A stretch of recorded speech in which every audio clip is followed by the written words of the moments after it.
Les amis, allez, une nouvelle vidéo et j'ai oublié mon micro. Les amis, nouvelle vidéo et cette fois avec le micro. Aujourd'hui, on est dimanche 25 juin, donc ça fait quasiment une semaine que je suis pas venu sur le terrain. Pour rien de spécial à déclarer, si ce n'est qu'on est envahi de papillons. C'était assez amusant parce qu'avant, je voyais qu'une seule espèce de papillon, des papillons jaunes. Et là, il y en a qui sont tigrés, blancs, enfin, il y en a plusieurs. Ce qui est amusant, c'est contre-intuitif, parce que comme on a nettoyé le terrain, on pourrait imaginer qu'il y ait moins de terrain de jeu pour eux. Mais visiblement, non. Il y en a énormément d'oiseaux, des oiseaux bleus avec une longue queue. Je ne sais pas ce que c'est.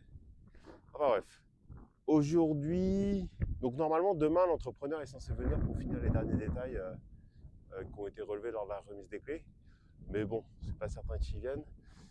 Mais on sait jamais. Comme il peut venir, du coup, j'ai fini. Enfin, j'ai fait plutôt, j'ai même pas fini, j'ai fait ce dont j'avais parlé la semaine d'avant, c'est la fameuse tranchée. Regardez. Donc là, je m'étais gardé, j'avais mis un T que j'avais bouchonné. Et là, j'ai creusé une tranchée, paf, de. C'est des barres de 6 mètres, plus ça doit faire à environ 13-14 mètres. Donc ici, ça a été parce que c'est une roche qui était assez friable. C'était de la roche, mais friable. Donc à la pioche, ça allait. Puis il y a un moment, j'ai galéré. J'ai galéré sauvagement. Donc là, j'ai arrêté de creuser la tranchée parce que c'était de la vraie pierre. Et je me suis dit, mais ça valait pas le coup de s'esquinter. Donc c'est quoi le plan? Donc là, j'ai mis deux pierres ici, deux pierres là. Je vais demander à l'entrepreneur demain s'il peut pas me faire un coffrage ici, comme là-bas. Là-bas, il m'a fait un coffrage juste devant le pick-up. Il y a un coffrage qui a été fait justement pour permettre le passage des engins. Et donc comme ici, c'est là, la route, elle va faire comme ça, là, bam. Et ici, j'aimerais bien mettre un coffrage, justement pour que ce soit protégé. Avec le coffrage, je sais qu'il ne se passera plus rien. Et donc ici, je les ai délimités avec ces quatre pierres. Et donc j'ai commencé à remblayer ça. Et ici, c'est pas grave si c'est pas très profond parce que ce sera que des humains, enfin des animaux. Aucun engin va passer. Ici, donc du coup, qu'est-ce que j'ai fait? J'ai mis des tuyaux en 1 pouce 1/4, comme d'habitude. Des tuyaux qu'ils appellent hydrauliques, donc très épais, qui supportent la pression. J'ai mis un petit coude pour aller à 90 degrés. J'ai mis une valve de contrôle au cas où je dois purger le futur réservoir d'eau qui sera là. Donc je ne sais pas la quantité, ce sera au moins 1 tonne. 1 tonne ou 3 tonnes, je ne sais pas. On verra. 1000 litres ou 3000 litres, on verra. J'ai mis un réducteur 3/4 et après, quand on aura la plateforme, on mettra le tank, je ferai le reste de la tuyauterie. Mais au moins, j'ai cette partie-là qui est prête et je profite d'avoir l'entrepreneur encore là à domicile normalement, un jour, voire un peu plus. Parce que pour moi, il y a un petit peu de travail encore pour qu'il me fasse ça, là, ce coffrage-là. Il va me le facturer, mais au moins, il sera déjà là et ça me coûtera moins cher que si je le fais venir spécialement. Et comme ça, la route, elle pourra continuer jusque là-bas, jusqu'au fond. Donc ça, c'est cool. Donc ça a été fait en à peu près 3 heures. Donc j'ai eu de la chance parce qu'au début, ce que je disais, c'est assez friable. C'était assez friable et puis surtout, il y avait beaucoup de nuages, donc il faisait pas très très chaud. Mais vers 9h, 9h30, le soleil est sorti et là, ça a été une autre paire de manches. J'ai un peu souffert. Donc j'ai fait ça, j'ai mis les tuyaux qui manquaient au niveau de la pompe, au niveau de la pompe, on va aller voir, puisqu'il doit me faire comment on appelle ça en français? Donc, comme une protection, en fait, il doit me mettre un coffrage aussi, mais qui permettra de protéger un petit peu cette zone un petit peu sensible avec la bombe à eau. Et pour le faire, il avait besoin que je mette ses tuyaux, parce que lui, il va découper tout autour. Il va se mettre tout autour. Donc j'ai rajouté les deux tuyaux, même s'il n'y a rien au bout, c'est pas très très grave. J'ai gardé les vannes fermées. Et du coup, je ne vous ai pas fait la visite de la maison, mais en tout cas, j'ai profité d'avoir ma nouvelle échelle, qui est une échelle télescopique super bien, dans laquelle je me sens plus en sécurité que leur machin en ferraille tout rouillé, tout pourri, pour monter sur le toit et vérifier ce qu'il avait fait ou pas fait. Et évidemment, il y a des surprises, mais ce n'est pas forcément des bonnes. Par exemple, je vais vous mettre une vidéo que j'ai tournée rapidement pour ma femme.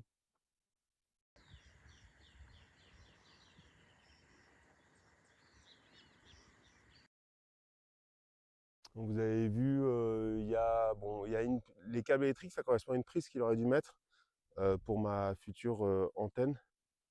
Et les tuyaux qui restent là, tu sais pas pourquoi il a laissé les tuyaux, donc je lui ferai enlever, c'est pas très grave. Mais bon, heureusement que j'ai vérifié avant qu'il parte et avant que je lui donne le solde. Donc voilà, je suis allé faire un tour aussi. Donc là, je me suis pas du tout occupé des trous de plantation. Je le ferai demain quand je reviendrai.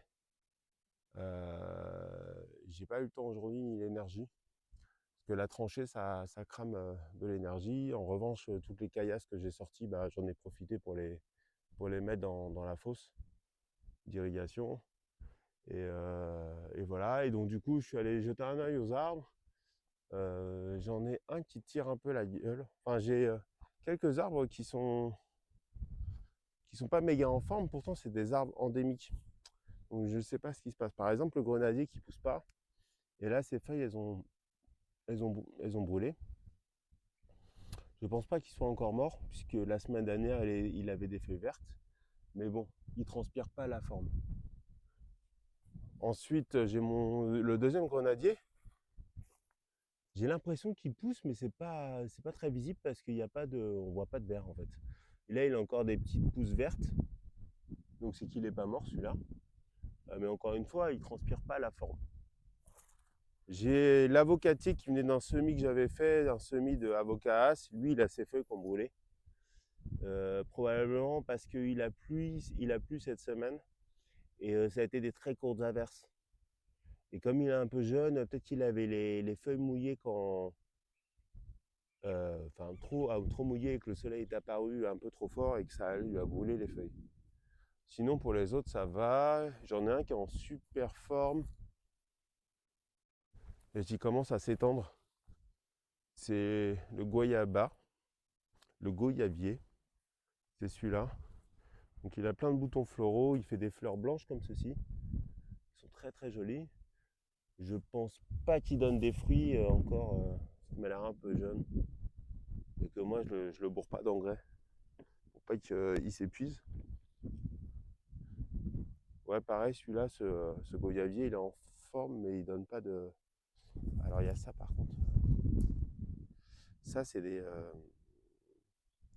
lianes.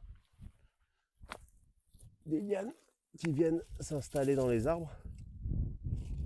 Et j'ai rien contre ça, sauf quand l'arbre est trop jeune. Quand l'arbre est trop jeune, là, ça peut vite étrangler, empêcher la sève de circuler et adios muchachos. Donc ça, je les enlève systématiquement quand je les vois. Donc il refait des petites pousses ici, là, des rejetons même, on peut dire. Il y en a fait plusieurs. Et je continue de pailler, donc à chaque fois que je désherbe un peu, quand je passe dans la région, dans cet endroit, je désherbe un peu. Donc là, c'est le troisième goyavier. Et j'en profite pour donc désherber et pailler. Donc là, j'ai remis le filtre à l'endroit. J'ai changé là ce que je disais que j'avais pas filmé pour qu'il soit plus efficace parce que quand on branche ce type de filtre là directement sur le robinet, comme les pas de vis sont pas équivalents, soit vous avez le filtre à l'endroit, soit vous avez le robinet à l'endroit, mais pas les deux. Donc à choisir, vous prenez le robinet, mais du coup le filtre, j'ai un gros doute sur son efficacité quand il a la tête en bas. Ça c'est le manguier, donc il continue de faire des jeunes pousses, il n'y a pas de problème. Aucune fleur pour le moment, mais de toute façon c'est pas la saison de la mangue, donc je ne m'inquiète pas plus que ça. Ça c'est un petit avocatier qui pousse tranquillement. Le figuier, c'est marrant parce qu'il était très très dense en feuilles, c'est-à-dire c'était comme un tronc entouré de feuilles, et d'un coup d'un seul, ça s'est écarté. La semaine dernière, il est encore très dense. Et là, je me suis dit, bah tiens, il a perdu toutes ses feuilles, mais en fait, pas du tout. C'est qu'il s'est étendu. Là, c'est un avocatier qui est probablement mort. Un autre figuier. Le figuier. Pas de fruits, trop tôt. Et là, ce sont les pistachés. Donc, on voit la différence entre le mâle ici, celui-là, et les deux femelles. Alors qu'ils sont arrivés à la même taille. Par contre, on voit vite qu'ils ont pris du tronc. Là, il n'y a rien à dire. Les troncs sont costauds, sont solides, ça c'est appréciable. Ça c'est cool. Donc voilà. Donc là, c'est hyper calme. Il n'y a rien à dire.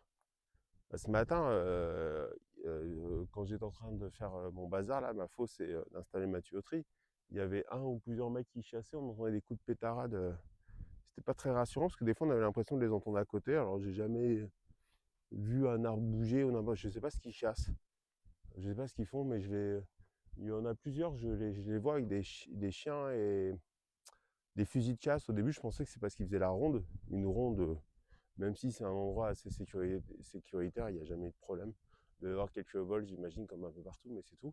Je pensais pas que c'était des chasseurs, et visiblement c'est des chasseurs, et je sais pas ce qu'ils chassent, parce que j'ai jamais vu une bestiole autre qu'un serpent ou des scorpions. Et je crois pas qu'on les chasse à la carabine, ceux-là. Par contre, scorpion, maintenant, comme bah, là, on a les clés de la maison, même si elle n'est pas entièrement finie, c'est pour ça que je la montre pas. Elle n'est pas entièrement finie. Je laisse des affaires là-bas, et notamment mes grosses chaussures pleines de boue, qui à chaque fois que j'arrive à la maison avec font un carnage. Du coup, je les laisse là. Je sais pas ce qui m'a pris, mais aujourd'hui, je me suis dit, tiens, je vais les secouer au cas où il y a une bestiole dedans. Bah, bim, il y avait une énorme araignée. Alors, je pense pas que celle-là, c'était une venimeuse, parce qu'ici, il y a des mygales. Il me semble avoir vu une fois, on avait laissé la bâche, celle-là, posée au sol étendue. Et quand on était revenu, qu'on avait voulu apprendre et l'utiliser comme une protection solaire, il y a une énorme araignée de type mygale qui était sortie. Ça, par contre, heureusement que c'est peureux et que c'est pas agressif parce qu'on se sent pas bien. Mais là-bas, dans mes pompes, c'était une plus petite araignée, mais quand même, quoi. Comme on sait pas trop ce que c'est, donc j'ai secoué un peu, elle s'est barrée. Donc ça, c'est un réflexe au début parce que, en fait, comme il n'y avait pas de vie humaine là-bas avant, bah, les animaux, ils faisaient un peu leur vie, quoi. Maintenant qu'il y a de la vie humaine qui va arriver, j'imagine qu'elles vont partir d'elles-mêmes. Mais bon, en attendant, il faut être un petit peu prudent.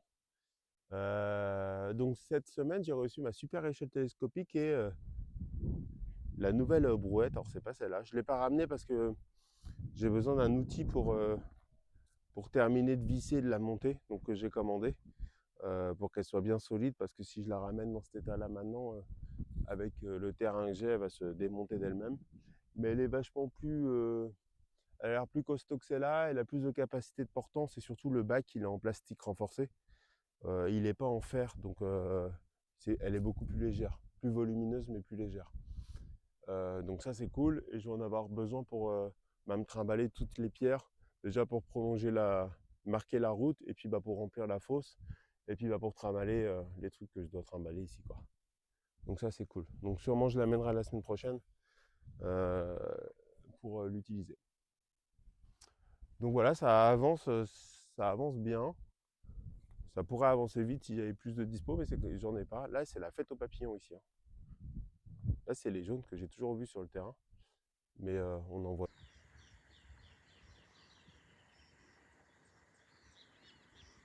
d'autres. Je sais pas si on les voit bien à la caméra.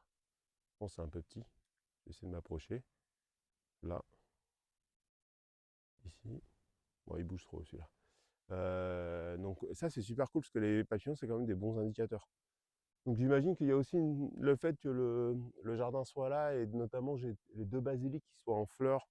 Je sais qu'il ne faut pas les laisser en fleurs parce que ça c'est annonciateur de leur mort parce que c'est ce qui quand les basiliques partent en fleurs, c'est qu'ils sont stressés. Soit ils ont pas assez d'eau, soit trop d'eau. Là, visiblement, je pense qu'ils n'ont pas assez d'eau parce que je les arrose jamais, mais les feuilles sont bien vertes et du coup ça enlève, on va dire, de la force dans les feuilles. Et du coup, au début, je les enlevais, mais comme là, je vois beaucoup d'abeilles et beaucoup de papillons qui tournent autour, je me dis c'est peut-être pas la peine enfin, autant leur donner à manger à eux. Moi, le basilic, il peut attendre pour moi. Donc voilà. Et du coup, vous voyez ce que je disais, c'est que comme j'ai peut-être ce type de nourriture maintenant ici, bah, j'attire plus de pollinisateurs. Donc ça, c'est cool. Donc là, qu'est-ce qu'il me reste à faire avant de partir? Il faut que je décharge la voiture. J'ai ramené des feuilles mortes, j'ai ramené pas mal de cartons pour continuer demain à m'occuper des trous. Et puis bah voilà. Et après, c'est l'heure du barbecue. Je vous souhaite une bonne journée et je vous dis à très bientôt. Ciao et écoutez-moi ce calme.